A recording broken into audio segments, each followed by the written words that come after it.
Ça marche ce machin-là? Salut YouTube, salut les itologues. Première vidéo, on va se tester, on va se lancer. La première vidéo du dernier mot du dico.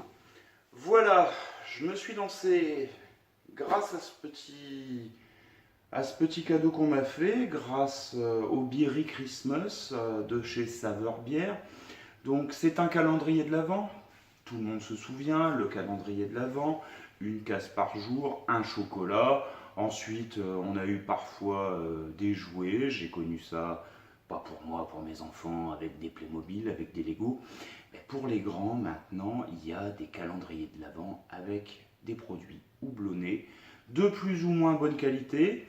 Celui de Saveur Bière, je l'ai fait l'année dernière. J'ai pas été déçu dans l'ensemble, loin de là.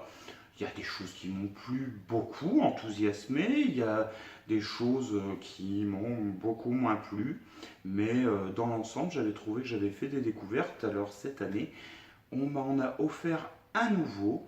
Et j'ai décidé d'essayer de partager mes impressions.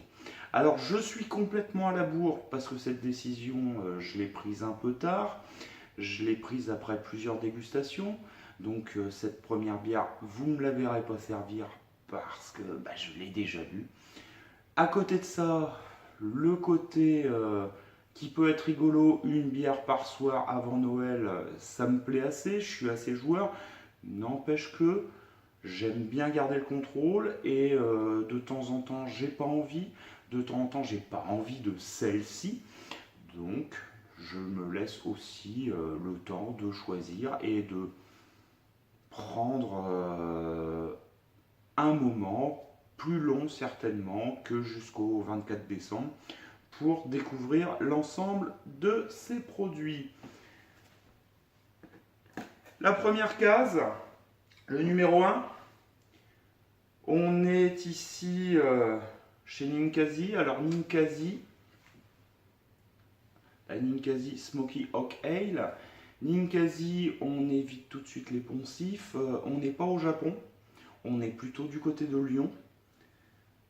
Une fois qu'on a dit ça, Ninkasi c'est quoi? C'est une brasserie artisanale qui a quand même maintenant plusieurs lieux de vente en direct. En général, il y a le bar, le resto, la salle de concert. Je crois que maintenant ils brassent du côté de Tarare, donc on est en Rhône-Alpes. Ce qui n'est pas complètement étonnant quand on connaît un petit peu l'histoire de la microbrasserie en France, puisque Rhône-Alpes, c'est la région où il y en a eu, je ne sais pas si c'est en premier, mais en tout cas où le mouvement s'est le plus vite développé de façon un peu massive. À ça, plusieurs explications. La proximité de l'Italie, parce que les Italiens sont les premiers Européens à avoir développé massivement la microbrasserie. Et puis, c'est ce qu'on m'a dit, j'ai pas vérifié sur place, n'empêche que le principe est pas mauvais. Le fait qu'en Rhône-Alpes, on a facilement accès à de l'eau de source et à de l'eau de qualité. Donc, déplacer des céréales, déplacer des houblons, c'est lourd, mais c'est pas si compliqué que ça. Déplacer de l'eau, c'est très compliqué. Et le premier ingrédient dans la bière, on l'oublie un peu trop souvent, c'est l'eau. Ninkasi, son créateur, il se forme aux États-Unis. Les États-Unis, bah oui, c'est là pour le coup le premier pays de la microbrasserie. Suffit d'avoir fait une fois un séjour outre-Atlantique pour savoir que 3 jours de bud et on a tout de suite envie de brasser sa bière soi-même. Je pense qu'en Italie c'est la même chose, mais faut pas être chauvin. Les bières de grande distribution en France, elles sont pas terribles non plus. Faut pas se leurrer. Voilà, la Smoky Oak Ale. Alors qu'est-ce que je peux vous en dire? D'abord vous parler de sa couleur. C'est une couleur ambrée, une couleur cuivrée. Là-dessus c'est marrant. On n'est pas surpris quand on la verse dans le verre. Ça répond, je dirais, à l'annonce du nom, à l'annonce du titre Smoky. Ensuite, la mousse. Alors la mousse, là on répond aussi au côté ale, bière anglo-saxonne, donc une mousse assez légère, assez aérée, qui va très vite retomber dans le verre. Euh, c'est pas de bol, moi je suis du nord de la France, j'ai quand même un goût prononcé pour les bières belges, donc les mousses qui retombent très vite, ça m'embête un peu. Maintenant, avec le goût de celle-là, ça poserait un problème. Je vais vous expliquer tout de suite pourquoi. Avant ça, je vais quand même vous parler du parfum. Le parfum de cette bière, là pour le coup, ça répond aussi à la commande, ça répond aussi à l'intitulé. On a quelque chose de torréfié, on a quelque chose de fumé. C'est la torréfaction, le fumage, j'ai du mal à déterminer lequel, c'est assez flou. Mais pour le coup, ça répond bien à ce qui nous est annoncé. Le goût.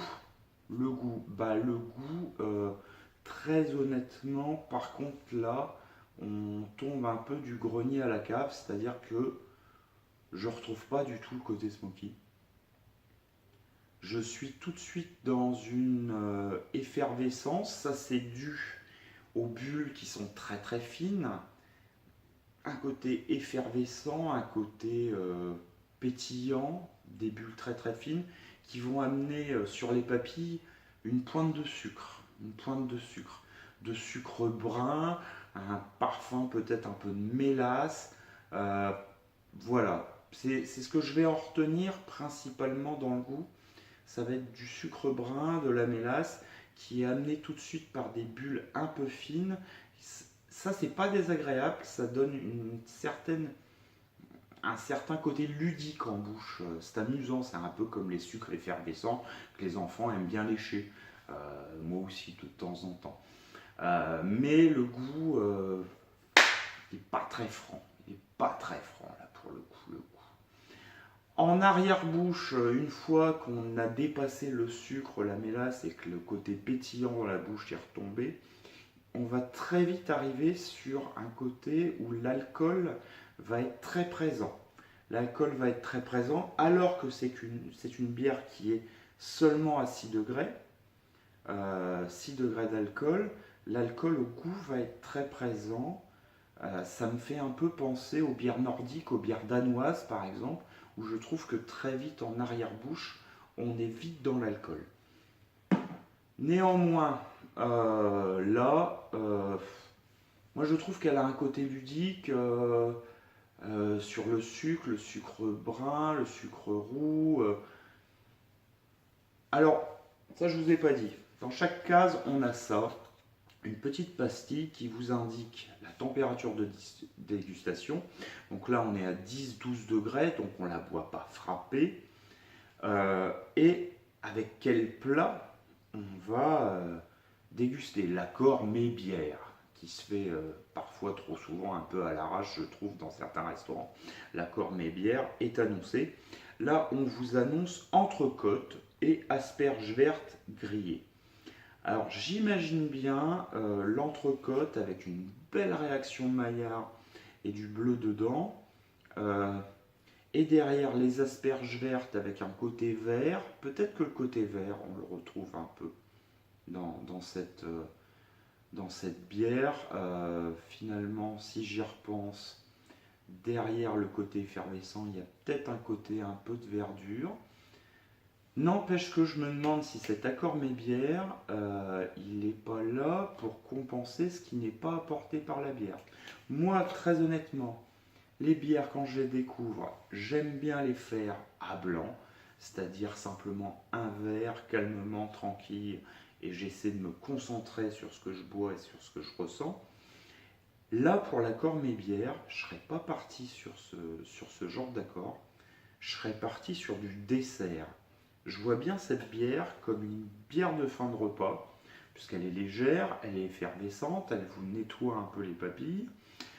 Elle pourrait, pour moi, s'accorder avec quelque chose du genre une glace à la vanille, avec une vanille bourbon, quelque chose de bien prononcé, peut-être relevé d'un peu de chocolat noir, ou de fèves de tonka, quoique ça va être un peu dur, ou de caramel, tout simplement. Vous allez me dire, je ne prends pas un gros risque, mais bon, quand même, ça se marierait assez bien.